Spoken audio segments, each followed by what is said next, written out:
mon frère, ma soeur, viens ici pendant qu'on est là. Si tu fais échapper à la 3e guerre mondiale, viens ici maintenant. Ne nous laisse pas partir à retourner à Yopougon, Trècheville, Makori, ne nous laisse pas aller. Viens prendre ici ta bénédiction au nom du Seigneur Jésus-Christ. Assounou. C'est toujours mon frère. Mon cher frère. Déjà ici, nous sommes des frères qui exposent la doctrine de notre Seigneur Jésus-Christ. Et on va sur base de philosophie et philosophie. On ne veut pas véhiculer une connaissance ici. Maintenant, si vous êtes venu pour une préoccupation, vous allez poser vos questions et le frère va faire silence pour vous écouter. Maintenant, si c'est pour un débat, vous donnez le don. Mais ici, la parole de frère dit on ne fait pas de débat ici. On a juste ici pour exposer la doctrine de notre Seigneur Jésus-Christ. Donc, si c'est, je vous passe le micro. Merci beaucoup. C'est juste une question. Il y a aussi 2 questions pour faire comprendre. Dessus, là, il a parlé un peu de Marie. Mais souvent, j'ai remarqué que le 15 août, il y a une fête de Pâques. On parle de la fonction de Marie. Donc, j'aimerais savoir si vraiment c'est une abomination. J'aimerais savoir avoir un passage public qui démontre que la fonction est une abomination. Ok frère, on va te lire ça.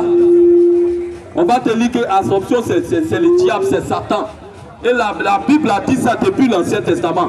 Et c'est le 15 août, non? Le 15 août.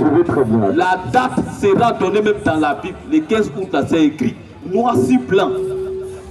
Et si tu as déjà célébré cette fête-là, après avoir entendu ce verset, tu dois te repentir. Allons-y frère.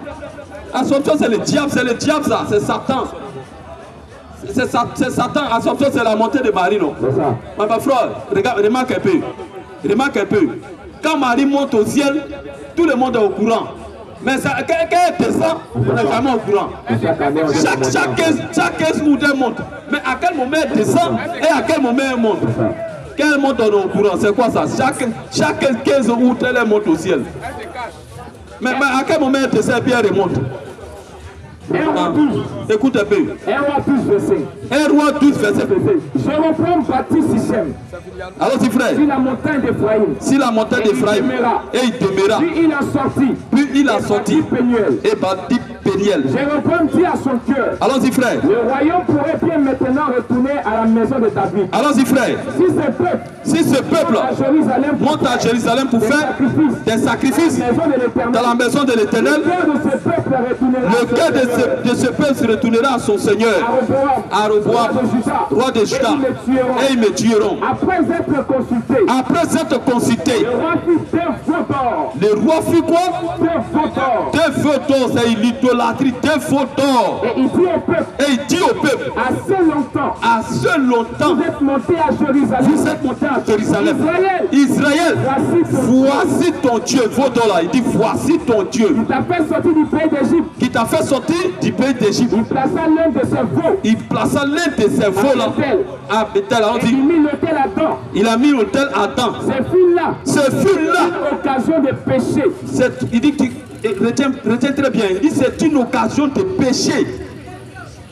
Le peuple alla devant l'un des veaux. Jusqu'à temps.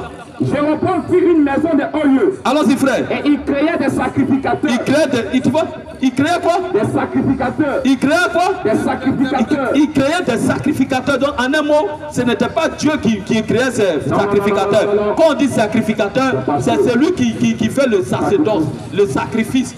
C'est l'image des pasteurs et des prêtres.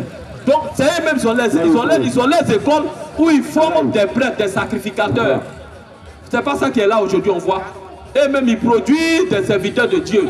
Alors qu'on n'apprend pas Dieu dans une école, mais Dieu se révèle. On est serviteur de Dieu, on ne devient pas serviteur de Dieu. Allons-y frère. Il crée lui-même ses sacrificateurs. Puis parmi tout le peuple. Allons-y frère. Il établit une fête. Attention. Il établit une fête. Au 8e mois. Au 8e mois, c'est quand? Août, non? Au 8e mois. Le 15e jour. Le 15e jour. Du mois. Le 15e jour mois. Ça veut dire quoi? Le 15 août. Le 15 août, de tous ceux qui font cette fête-là, ils sont sous une idolâtrie, ils sont sous une malédiction. C'est ça. Occasion de péché. Occasion de péché. De tous ceux qui fêtent le 15 août là, il ne peut pas aller au ciel. C'est une abomination. Et mon frère, si tu as déjà fait ça pendant que tu es ici, c'est Dieu qui t'a poussé à venir poser cette question. Et vous tous qui êtes ici aussi, c'est Dieu qui a poussé ce monsieur-là à poser cette question pour que vous soyez aussi éclairés.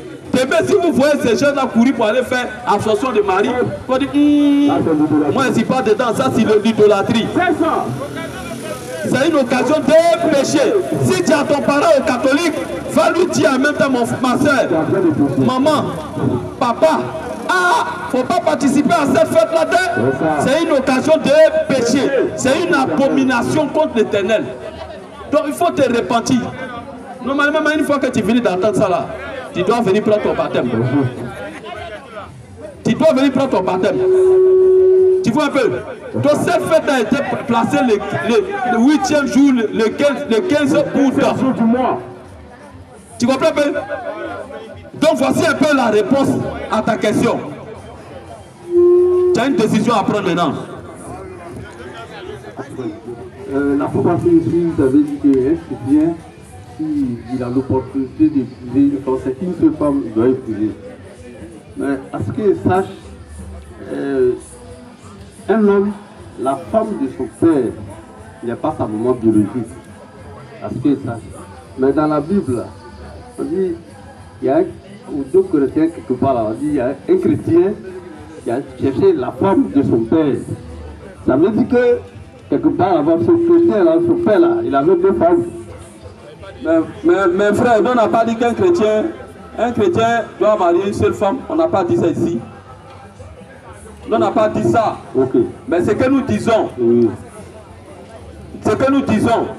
c'est que la polygamie là, ce n'est pas une doctrine. La polygamie n'est pas une obligation.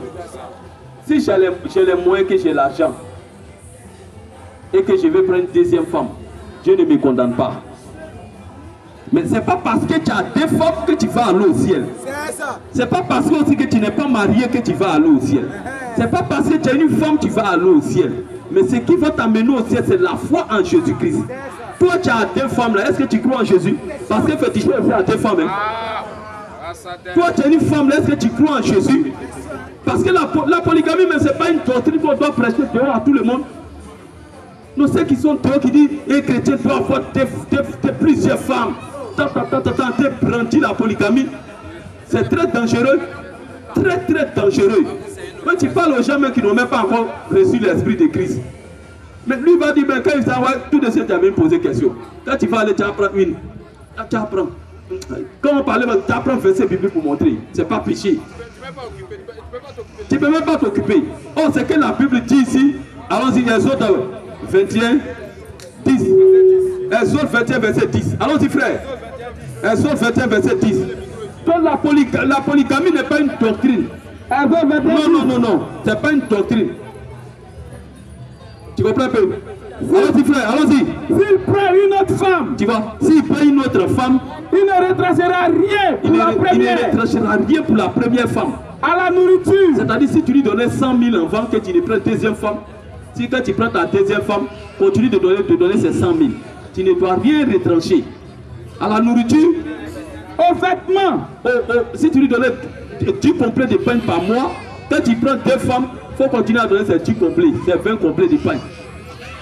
Et au droit, faut pas dire que bon, comme j'ai pris une deuxième femme, 10 complets que je te donne là, je vais te donner maintenant 5, je vais donner 5 à l'autre, tu es un bandit. Tu es un bandit, en tout cas si tu ne peux pas là, il faut laisser. Allons-y frère.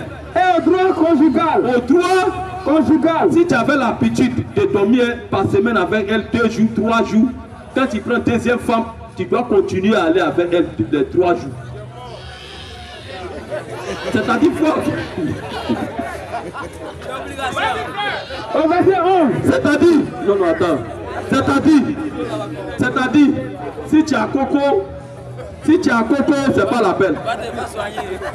Si tu as un caca, en fait, pourquoi pas démarrer, on doit pousser, laisse tomber. c'est pas pour toi. Tu vois un peu, voici les critères pour être polygame. Mais ça là, c'est au fils de Dieu, aux enfants de Dieu. Tu comprends un peu? Donc si tu ne peux pas remplir ces conditions, c'est pas la peine d'être polygame. Il faut te contenter d'une seule femme, c'est mieux. Donc voici ce que la Bible dit. Je ne vais pas aller loin. Questions et réponses.